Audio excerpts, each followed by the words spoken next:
Well, here we are at again. If you're on the Personal Finance Canada Reddit thread, the title of this says, Hard to save on $3,200 net per month in Toronto. Any tips?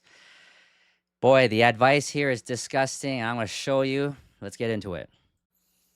All right. So if you guys can see this, we got a person here. I think it's a dude.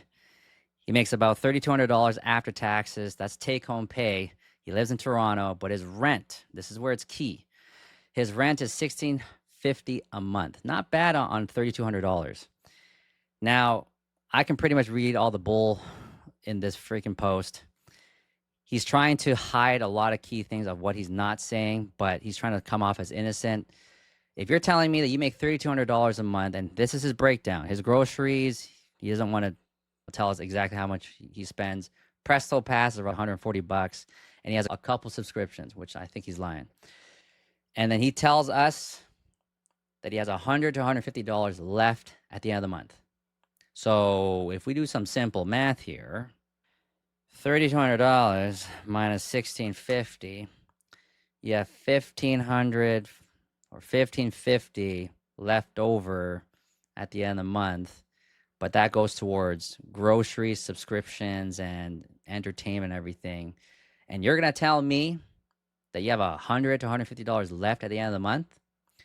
Just look at the garbage advice here, okay? You have one that says, best way is to increase your earnings. You can only cut so much. I'm like, sorry? You live alone. You're telling me that it's okay to spend $1,000 on groceries?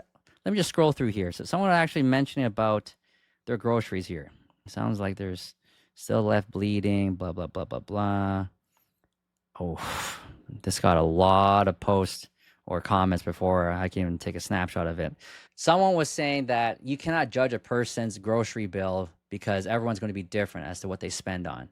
And I'm like, yeah, I can actually judge you for what you spend on when it comes to groceries and everything. The name of the game is to get out of the rat race.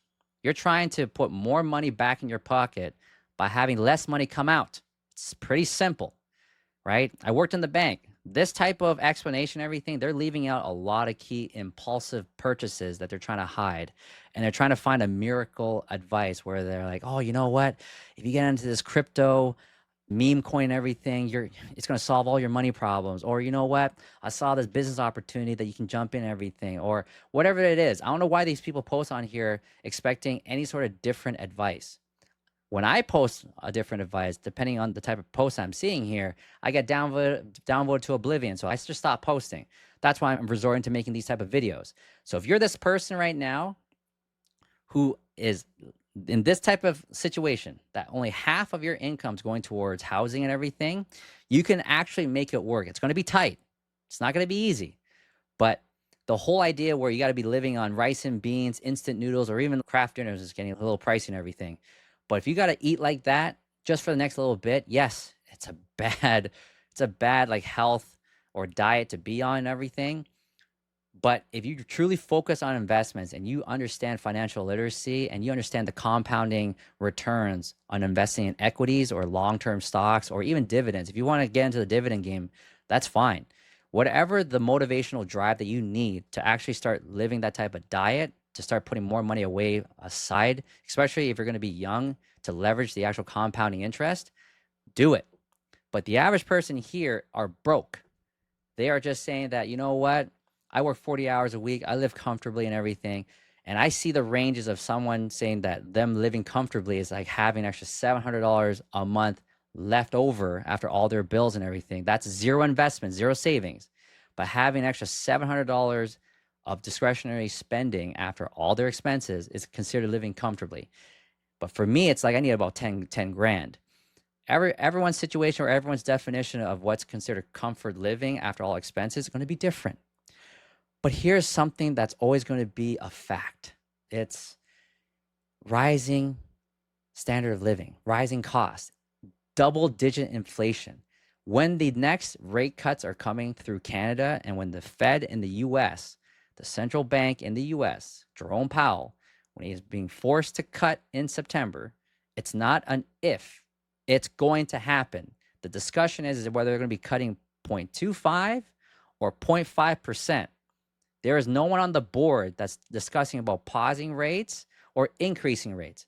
Every single person on the board agrees that they have to cut rates. They just don't know how much. So when that happens, yes, it takes about 6 months, so roughly 2 quarters, for any sort of financial policy to roll down to the economy. But are you going to be reactive, or are you going to be proactive and do something about it? So people like this who have a little bit of money that they can actually start cutting on their groceries, on subscriptions, or even entertainment, and just park your money into building an actual portfolio, they're going to get ahead when they start seeing that the banks are going to be cutting rates. Easy money is going to come back. Anything that's asset based is going to go up in value, not really going up in value. It's just a devaluation of our currency, but whatever. It doesn't matter. These type of people are going to do a lot better in the next leg of a boom. But for the rest of you who are these type of people who are giving garbage advice and everything, you're going to be left behind. I've seen it in the 2008 and 2009, and I've seen that crazy bull run as to how many people are complaining right now, suffering from the high standard of living or the rising cost of everything, including the double-digit inflation. If you guys don't listen to me, you guys are going to get left behind. That's just how the system is working right now. So don't hate me, hate the system that we're playing. There are rules for guys like you and me, and there are cheat codes for the billionaires and the elites. That's just how the game is. And our goal is to figure out how to leverage the rules on our level to be able to utilize the cheat codes in the rich playing ground. You know what I mean?